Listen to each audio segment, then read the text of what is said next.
parabenizar o senhor, dizer que eu acompanho a trajetória do senhor, já li bastante a respeito, algumas entrevistas, e a minha dúvida seria, na crise de 2008, eu sempre mantive 50% em renda fixa, com baixa automática, liquidez diária, para aproveitar as oportunidades.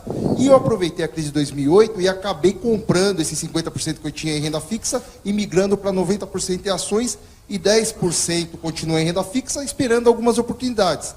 Eu li o que o senhor prega em relação a 100% em ação e renda fixa zero.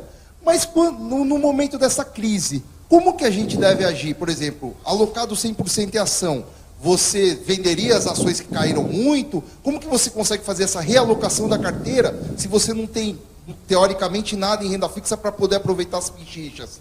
E também emendando, qual a carteira ideal que o senhor considera boa? Hoje eu tenho 33 ações. É um número bom, baixo, razoável? É isso. Bom, respondendo à sua pergunta, eu diria o seguinte. A minha renda fixa são as ações. Está entendendo? Eu tenho esta dinâmica, esta visão, e eu faço o seguinte, nem sempre, ao receber dividendos provenientes de uma aplicação, eu tenho a disponibilidade de comprar as ações. Então, mas acontece que esse dinheiro também não é uma batata quente que eu tenho que comprar correndo, você está entendendo? Eu costumo qualificar o seguinte. Universalmente, o mercado de ações, ele é considerado como um mercado de risco. Muito bem. Se nós avaliarmos os mercados internacionais mais desenvolvidos, mercados que possuem um universo de aplicadores muito superior aqui do Brasil, os Estados Unidos, por exemplo, o universo de aplicadores é em torno de 85% da população tem ações. Então, se você for avaliar essa forma de ser, você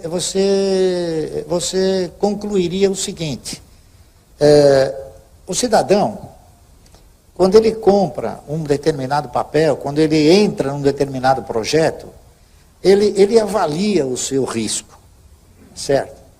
Nesses países desenvolvidos, o cidadão que vai comprar uma ação, ele perpetua todos os fundamentos e após avaliar esses fundamentos, ele acaba concluindo o quê?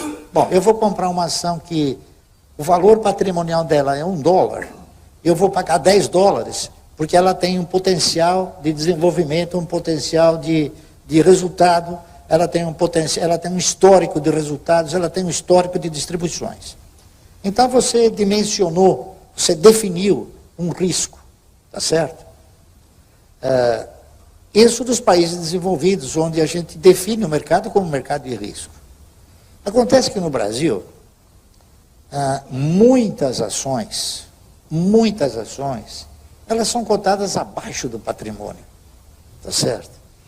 Então, eu acho o seguinte, eu acho que o risco, ele começa a produzir os seus efeitos a partir do momento que você compra uma ação acima do patrimônio. Então, o mercado, como o mercado brasileiro de ações, que tem uma gama de papéis, e bons papéis, diga-se de passagem, cotados abaixo ou muito abaixo do seu valor de patrimônio, eu não considero que seja um mercado de risco. Eu considero que seja um mercado de oportunidade. Está entendendo? Então, diante disso, no momento em que você recebe um dividendo, se você tiver uma boa oportunidade, aplique. Se você compre, né? Se você não tiver uma boa oportunidade, espere. Porque essa oportunidade virá, com certeza. Tá certo? Então, suponha que você tenha recebido um dividendo. Vamos ver uma ação que pagou um dividendo agora, da Ultrapar, tá certo? Esse mês aqui, Ultrapar, Klabin, quem mais? O próprio Banco do Brasil pagou dividendo. Suponha que você tenha recebido um dividendo em março, e você falou, poxa, o Banco do Brasil está 18,60, eu vou comprar. É um risco que vale a pena correr, porque o valor patrimonial de uma ação do Banco do Brasil é R$24, tá certo? Então, o que acontece? Você comprando a ação do Banco do Brasil, no preço que foi, a 18,60, 19 reais que seja, você não tá participando de risco nenhum. Por quê? Porque o risco ele está inerente a exatamente essa condição, certo? Você vai num banco, por exemplo, e é interessante até essa colocação. Você vai num banco e você chega para o cidadão que está atendendo lá, o atendente, enfim, gerente, você chega para ele e você fala, eu gostaria de aplicar em ações. O camarada fala, você está louco? Ações é um papel de risco. Aí você chega para o indivíduo e você fala, você sabe qualificar o risco em ações? Ele fala, não sei. Então, quer dizer, o risco em ações é isso. Não é você simplesmente perder. O risco em ações está em você comprar um papel muito, muito superior ao seu valor de patrimônio. Está correto? Então, eu diria a você o seguinte, respondendo a sua pergunta, é prudente você segurar o recurso até que esta oportunidade se apresente. Por quê? Porque quando você tem uma carteira de previdência, você tem ingressos sistemáticos de recursos. Não é como se você, por exemplo, aplica numa opção qualquer e você só vai receber depois de um ano. Você está entendendo? Quando você tem uma carteira que tem, vamos supor, 12 papéis, eu acho 30 papéis um exagero. Eu, quando comecei a formar carteira de previdência, eu pensei o seguinte, bom, eu quero ter uma aposentadoria, falando em português claro.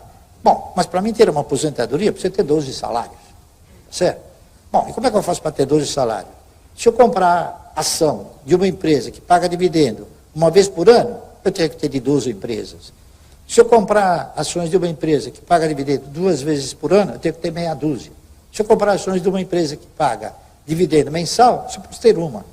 Eu preciso ter uma só, entendeu? Então, essa quantidade de ações, ela é exagerada. 30, 40 papéis. Para você ter 30, 40 papéis, é preferível você comprar um fundo. Tá certo? O que eu proponho é que você não compre um fundo, é que você faça o seu fundo. Tá certo? Você fazendo o seu fundo, você vai ter sempre o quê? Você vai ter sempre uma disponibilidade, uma receita, tá certo? Proveniente dos dividendos ou de juros sobre capital próprio.